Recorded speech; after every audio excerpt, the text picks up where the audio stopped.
Assalamualaikum warahmatullahi wabarakatuh.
Alhamdulillah. Alhamdulillahillazi nahmaduhu wa nasta'inuhu wa nastaghfiruh wa na'udzu billahi min shururi anfusina min sayyiati a'malina may yahdihillahu fala mudilla lahu wa may yudlil fala hadiya lahu asyhadu an la ilaha illallah wa asyhadu anna Muhammadan 'abduhu wa rasuluhu la nabiyya ba'dah al-mab'uts rahmatan lil alamin. Allahumma shalli wa وسلم على حبيبنا وشفيعنا وقرة أعيننا سيدنا محمد وعلى آله وأصحابه ومن تبعهم بإحسان إلى يوم الدين. أما بعد فيا عباد الله، أوصيكم ونفسي بتقوى الله فقد فاز المتقون كما أمر الله تعالى في كتابه الكريم. أعوذ بالله من الشيطان الرجيم. يا أيها الذين آمنوا اتقوا الله حق تقاته ولا تموتن إلا وأنتم مسلمون.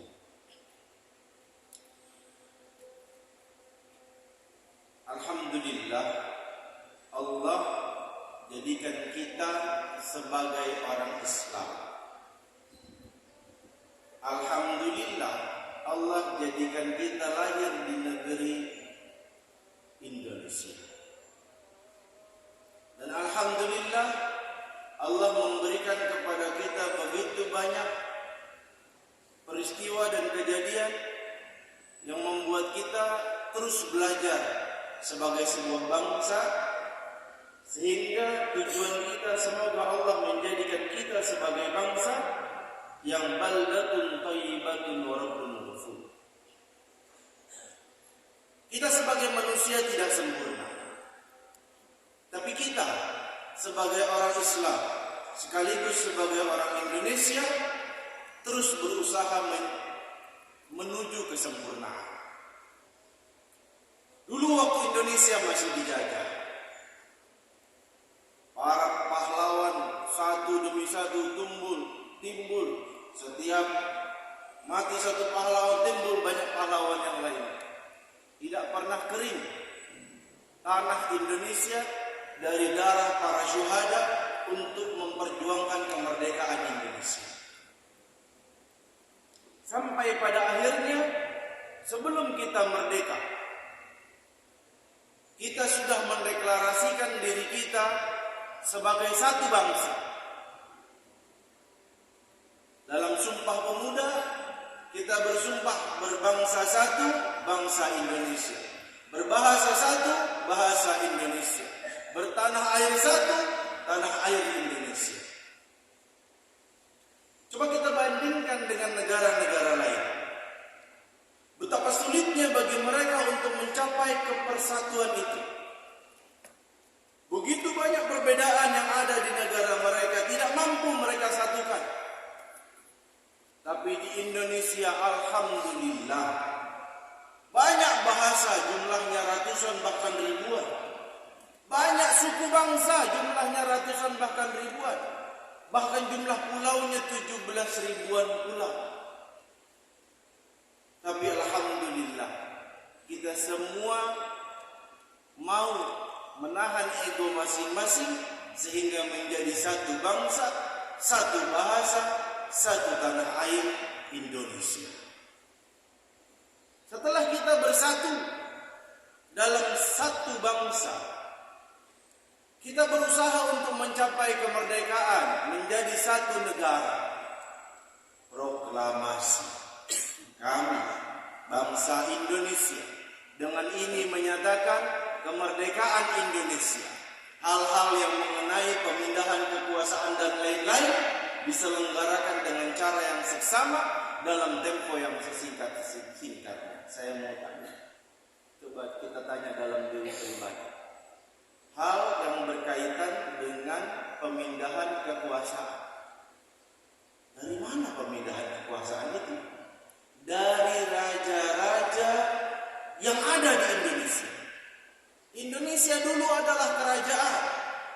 Ada kerajaan di Sumatera Barat, di Riau, di Sumatera Utara, di Aceh, sampai ke Jawa Barat, Jawa Tengah, Jawa Timur, Yogyakarta, Madura, sampai ke Papua. Indonesia dulu adalah kerajaan. Lalu para raja-raja itu dengan legowo ingin menyatukan identitas mereka menjadi entitas baru bernama Indonesia. Sejak saat itu kita bernegara satu, negara Indonesia. Tapi itu juga belum cukup. Kenapa? Karena negara Indonesia ini dibuat bernegara-negara. Ada negara Madura, ada negara Jawa, ada negara Sumatera, ada negara ini dan itu. Banyak negara di dalam Indonesia. Akhirnya muncul mosi integral dari Muhammad Nazir, seorang ulama, juga politisi, juga negarawan, orang yang cerdas luar biasa. Kita berharap mudah-mudahan yang masuk ke gedung DPR, yang jadi presiden, yang jadi gubernur, wali kota, modelnya kayak Muhammad Nazir ini. Buya Muhammad Nazir, kebetulan satu kampung dengan saya dari Sumatera Barat. Beliau menyatukan melalui mosi integral menjadi Negara Kesatuan Republik Indonesia. Beliau lobi semua negara presiden-presiden. Madura di lobi, Jawa di lobi, Sumatera di lobi. Akhirnya kita menjadi Negara Kesatuan Republik Indonesia. Kita satu kesatuan tanah. Tapi sejak saat itu Indonesia belum punya laut. Cuma pulaunya doang.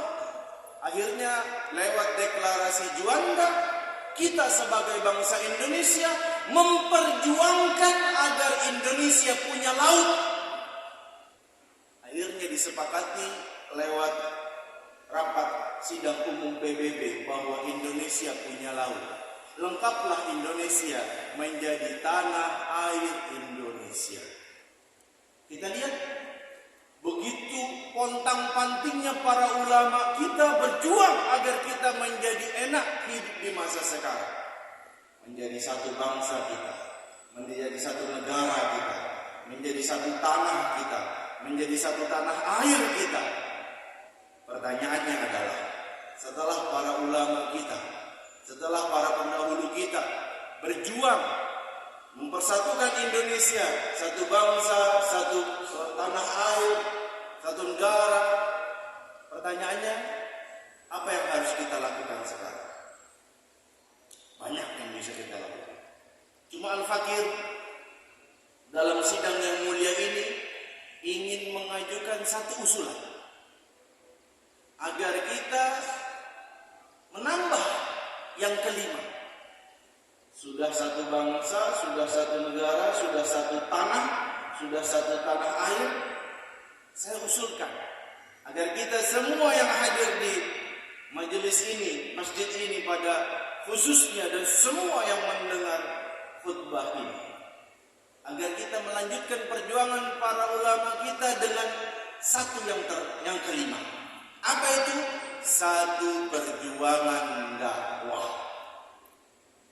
Dari manapun kita berasal, dari NU kah kita, dari Muhammadiyah kah, dari Persis kah, dari Al-Irsyad kah, dari apapun organisasi kita, mau berormas ataupun tidak berormas, mau dari pesantren manapun kita berasal, dari negara, dari provinsi manapun kita berasal, selama kita adalah orang Islam dan kita ada di Indonesia, saya usulkan kita lakukan yang kelima. Apa itu? Satu perjuangan dakwah. Satu perjuangan dakwah bukan berarti kita harus jadi satu ormas, NU semua, enggak gitu. Muhammadiyah semua, enggak gitu. Biar yang NU tetap jadi NU, biar yang Muhammadiyah tetap jadi Muhammadiyah, biar yang Persis tetap jadi Persis. Apapun ormas kita fokus pada perjuangan kita masing-masing. Jangan lagi sibuk urusan khilafiyah furu'iyah. Khilafiyah furu'iyah cukup kita selesaikan di mimbar-mimbar ilmiah. Seminar, diskusi, kajian. Adapun di ruang publik kita semua sama. Karena tidak semua orang paham ketika dihadirkan kajian tentang perbedaan furu'iyah. Salat subuh yang benar pakai kunut atau kagak sih? Kalau dijelasin di khutbah Jumat, nggak cukup waktunya. Bahas di seminar, nambah ilmu. Tapi kalau dibahasnya di ruang publik, munculnya malah perpecahan. Kita sudahi pembahasan furu'iyah khilafiyah itu pada mimbar ilmiah. Kita fokuskan dakwah kita untuk melayani masyarakat dimanapun mereka berada. Yang aktif di ormas, yang aktif di parpol, yang aktif di mana manfaatkan ormasnya, perpolnya untuk lebih maksimal berkiprah di masyarakat kita. Apa kurang bukti di masyarakat betapa pentingnya dakwah ini? Banyak orang yang dimurtadkan cuma gara-gara urusan ekonomi. Banyak rumah ibadah liar yang kagak ada penghuninya. Penghuninya muncul ketika mereka punya misi untuk memurtadkan umat Islam. Apa segitu banyak bukti belum menyadarkan kita untuk mau berkiprah, untuk mau berdakwah? Mungkin ada sebagian yang bakal bilang, tapi kan saya bukan ustaz, kan saya orang biasa, kan saya cuma karyawan. Tidak, semua kita wajib berdakwah. Allah katakan dalam Al-Quran surah Al-Imran, wal takum minkum ummatun yad'una ilal khair wa ya'muruna bil ma'ruf wa yanhauna 'anil munkar wa ulaika humul muflihun. Dan wajib bagi kalian untuk menjadi orang yang umat yang berdakwah, yang menyeru manusia kepada al-khair, kepada ketaatan kepada Allah Subhanahu wa taala, pada ajaran Islam. Kalian menyeru kepada kebaikan dan kalian mencegah dari kemungkaran.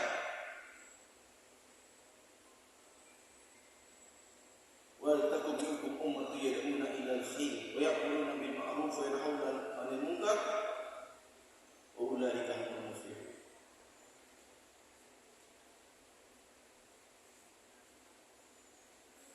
Abu Dzar Al-Ghifari dalam sebuah riwayat dikatakan beliau masuk Islam bersyahadat di hadapan Rasulullah.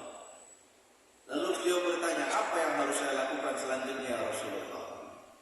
Apa kata Rasulullah? Kembali ke kaummu, dakwahi mereka. Baru masuk Islam disuruh dakwah. Kita berapa tahun jadi orang Islam? Dari lahir. Malas dakwah. Luar biasanya pemikiran Rasulullah ini.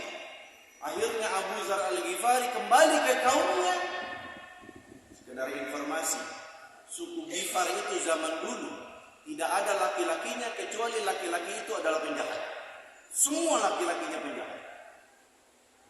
Memang yang cocok dakwah sama penjahat adalah mantan penjahat.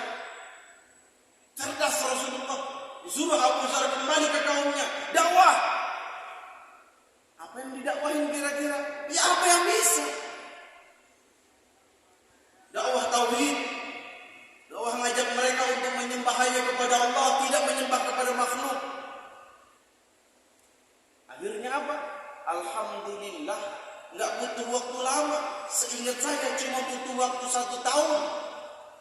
Laki-lakinya, perempuannya, tua, muda, semua masuk Islam, dibawa ke hadapan Rasulullah Muhammad SAW. Berbondong-bondong mereka masuk Islam.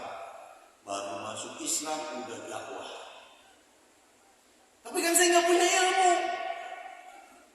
Kalau kita nggak punya ilmu, dakwah dengan akhlak.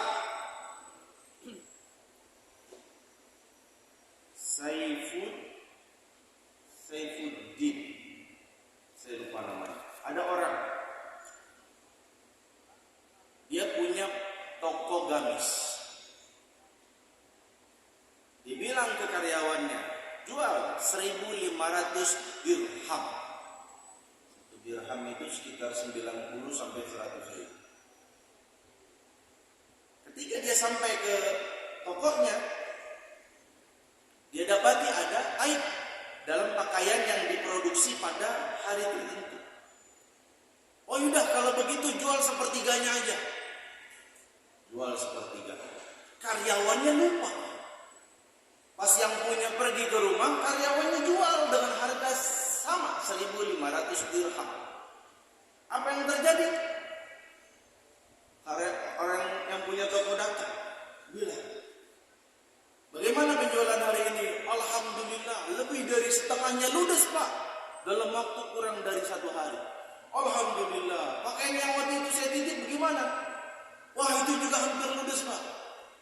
Waduh, oh bukan hampir ludes, itu juga kejual 1. Kejual 1. Berapa kamu jual?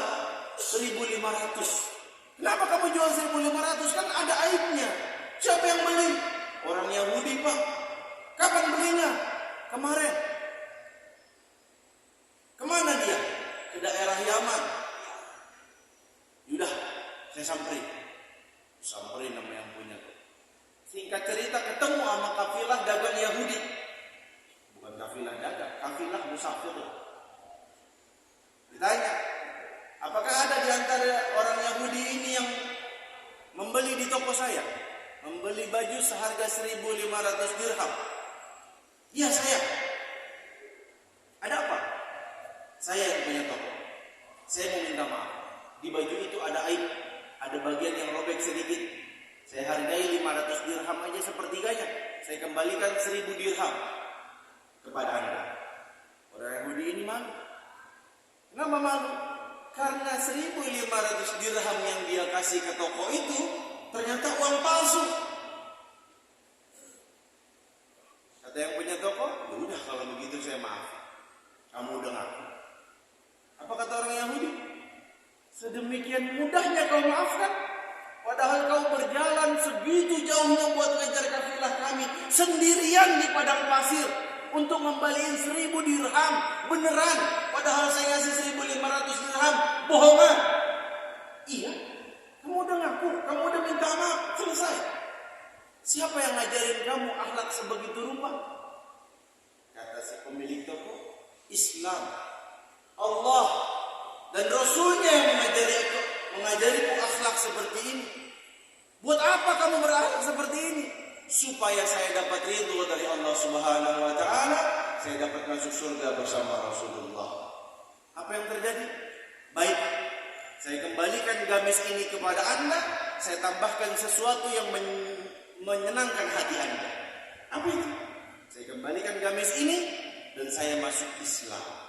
Asyhadu an la ilaha illallah wa asyhadu anna Muhammadar Rasulullah.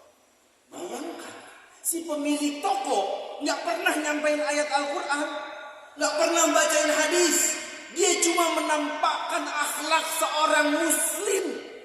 Sesederhana itu dakwah. Sekarang tidak ada lagi alasan bagi kita untuk tidak mau berdakwah. Lanjutkan perjuangan para pendahulu kita. Sebarkan dakwah dimanapun kita berada. Bagi yang punya ilmu, sampaikan ilmu. Bagi yang hanya mampu dengan akhlak, hiasi diri kita dengan akhlak. Mudah-mudahan orang tertarik untuk masuk Islam, atau orang Islam yang belum baik akhlaknya menjadi baik ketika melihat akhlak kita yang baik. Aku qouli hadza wa astaghfirullah li wa lakum wa li sairil muslimin wal muslimat wal mu'minin wal mu'minat fastaghfiruhu innahu huwal ghafurur rahim.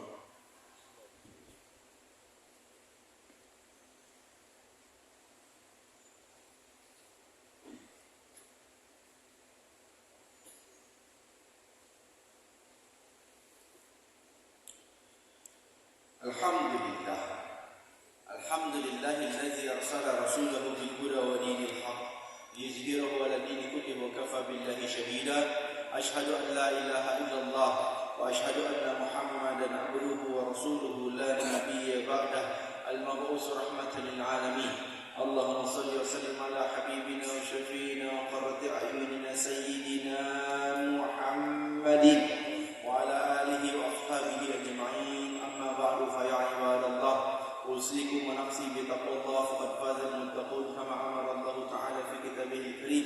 أعوذ بالله من الشيطان الرجيم. يا أيها الذين آمنوا اتقوا الله ولتنظر نفس ما قدمت لغد واتقوا الله إن الله خبير بما تعملون. إن الله وملائكته يصلون على النبي يا أيها الذين آمنوا صلوا عليه وسلموا تسليما. اللهم صل على سيدنا محمد وعلى آل سيدنا محمد كما صليت على سيدنا إبراهيم وعلى آل سيدنا إبراهيم وبارك على سيدنا محمد وعلى آل سيدنا محمد كما صليت وبارك على سيدنا إبراهيم وعلى آل سيدنا إبراهيم في العالمين إنك حميد مجيد. اللهم اغفر للمسلمين والمسلمات والمؤمنين والمؤمنات الأحياء منهم والأموات إنك سميع قريب مجيب الدعوات يا قاضي الحاجات. اللهم أغننا بحلالك عن حرامك بطاعتك ومعصيتك بفضلك من سواك. اللهم إنا نسألك رضاك والجنة ونعوذ بك من شقاوتك والنار. اللهم إنا نسألك بحسن الخاتمة ونعوذ بك من سوء الخاتمة. ربنا هب لنا من أزواجنا وذرياتنا قرة أعين واجعلنا للمتقين إماما ربنا آتنا في الدنيا حسنة في الآخرة حسنة وقنا عذاب النار سبحان ربك رب العزة عما يصفون وسلام على المرسلين والحمد لله رب العالمين.